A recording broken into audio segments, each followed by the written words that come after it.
Ma fille de 18 ans est tombée amoureuse d'un homme de 60 ans et l'a épousé contre ma volonté. Elle prétendait être follement amoureuse de cet homme.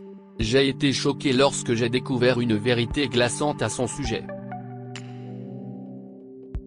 Le soleil de fin d'après-midi baignait le salon tandis que je passais au crible le courrier banal, le carillon de la sonnette annonçant l'arrivée matinale de Serena, qui travaillait à temps partiel. Elle est entrée en trombe, sa présence vibrante emplissant l'espace d'énergie et d'un parfum de vanille.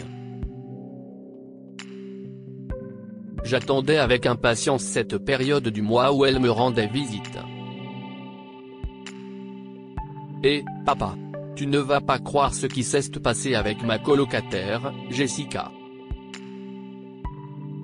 Serena fait une pause, sentant mon malaise. Tout va bien? Oui, dis-je. Tout va très bien. Entre, chérie. Alors, ai-je commencé, tu disais. Oui, papa. En fait, j'ai rencontré quelqu'un, et il est gentil et attentionné.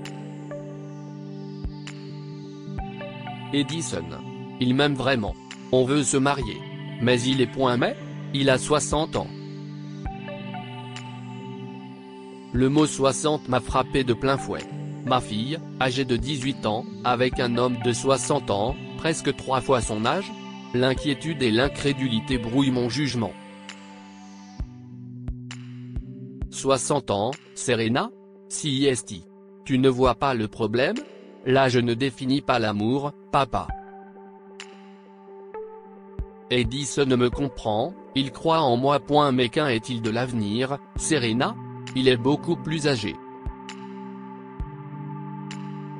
L'amour n'est pas une question de chiffres, papa. Il s'agit de se sentir vu, aimé, soigné, et Edison me fait ressentir cela, dit Serena d'une voix tremblante de conviction. S'il te plaît, peux-tu au moins le rencontrer une fois? Crois-moi, tu vas l'adorer. J'ai été choqué au-delà des mots. Serena ne se rendait-elle pas compte de ce dont elle parlait? Pourtant, je ne pouvais pas lui refuser. Après tout, quel mal y aurait-il à se rencontrer? J'ai accepté de rencontrer ce type, Edison.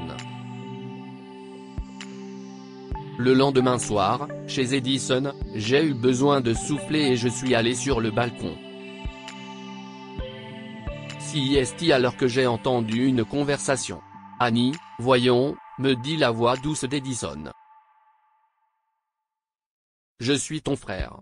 Tu me connais bien. CIST juste un peu d'amusement inoffensif. Une chance de gagner un petit quelque chose en plus. CIST imprudent, Edison, réplique une voix de femme, probablement celle d'Annie. Tu joues avec l'affection de cette fille pour un amusement inoffensif. Une peur glaciale s'est emparée de moi. Qu'est-ce ce que tu racontes?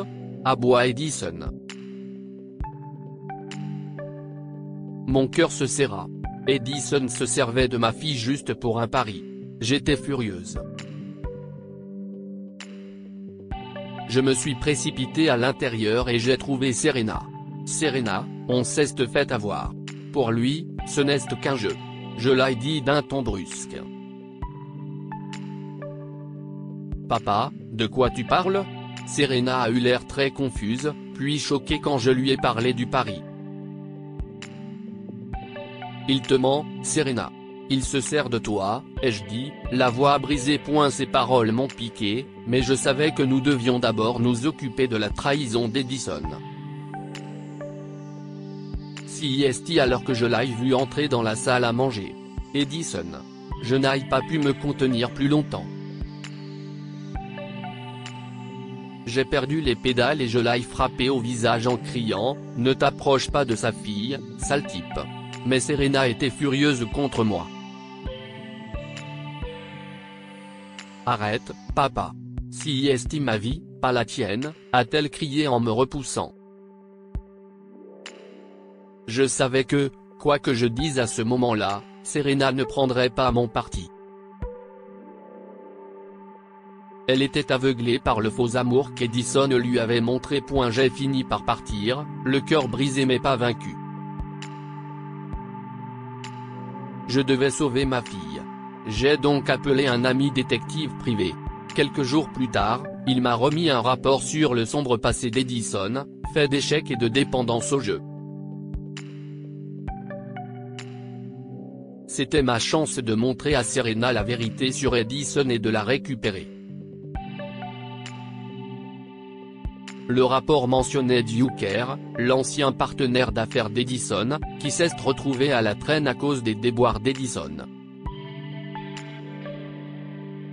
Le rapport disait que Duke traînait dans un endroit appelé le Beans Café, un petit restaurant à l'extérieur de la ville. J'ai pris le numéro de téléphone de Duke et je l'ai appelé. CIST au Beans Café, sous ces lumières tamisées, que j'ai rencontré Duke. La vie avait été dure pour lui, mais il était prêt à tout dire sur les problèmes de jeu d'Edison. Il voulait m'aider à protéger ma fille d'Edison. Après avoir rencontré Duke ce soir-là, je me suis rendu au casino préféré d'Edison en me faisant passer pour Parker, un riche Texan. J'avais préparé mon histoire. Je me suis assis à la table d'Edison et j'ai souri. Bienvenue, Parker. Gros match ce soir. Tu te sens chanceux? J'ai joué mes cartes, littéralement, et j'ai fini par gagner avec une quinte royale, battant la main d'Edison. Il a essayé de rester calme, mais je pouvais voir qu'il était secoué. On dirait que CIST la chance du débutant, a grogné Edison. Ou peut-être que certains d'entre nous savent simplement comment jouer, ai-je dit, en souriant lentement pour qu'ils comprennent qui j'étais. Surpris de me voir, Edison? Il est devenu tout blanc, comprenant enfin ce qui se passait. Billy? De quoi s'agit-il? CIST à propos de Serena. Laisse-la tranquille, et on est quitte, dis-je fermement, ne lui laissant pas le choix.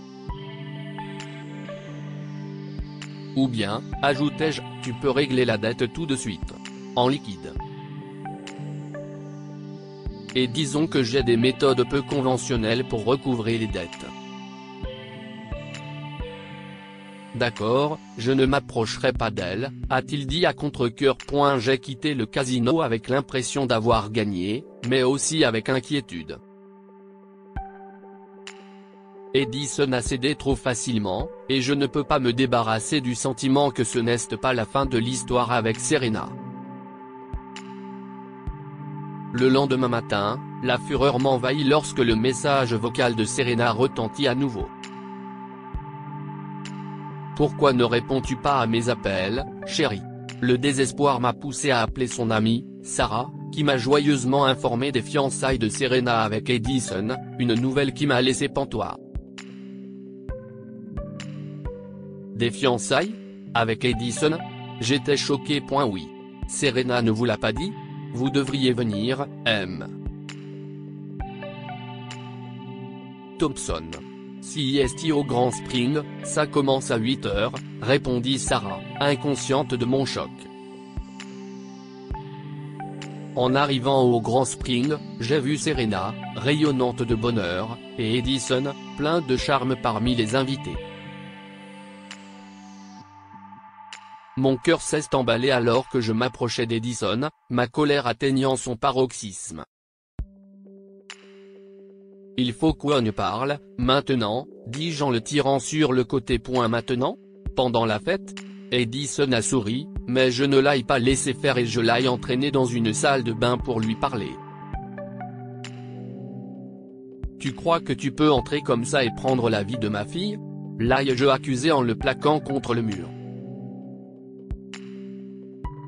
Elle-même. Et tes sales petits secrets? Il pourrait te détruire, rétorqua Edison, laissant entendre qu'il savait des choses sur moi qui pourraient me blesser.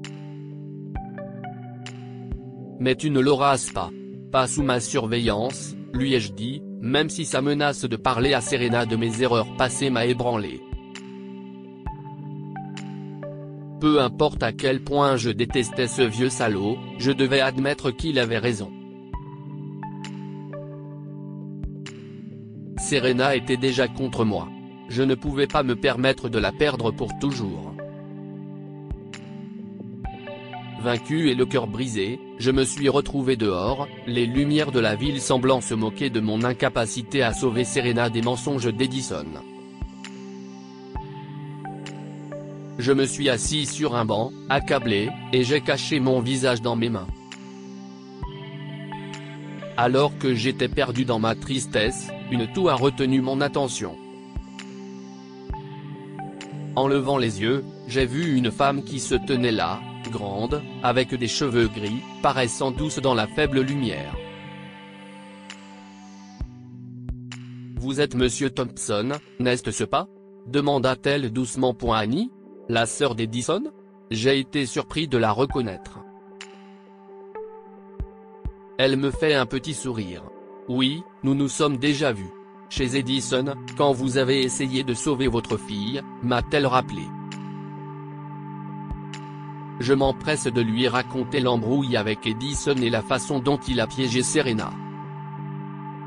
« Et vous en êtes aussi consciente, n'est-ce pas ? Ce fourbe, » dit finalement Annie, « il a tout gâché.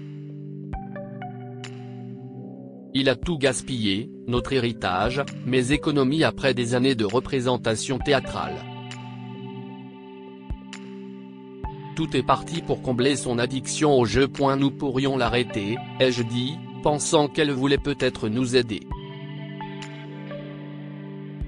Qu'est-ce ce que vous avez en tête ? Demanda Annie. Je lui ai expliqué mon plan et lui ai même offert un peu d'argent pour commencer.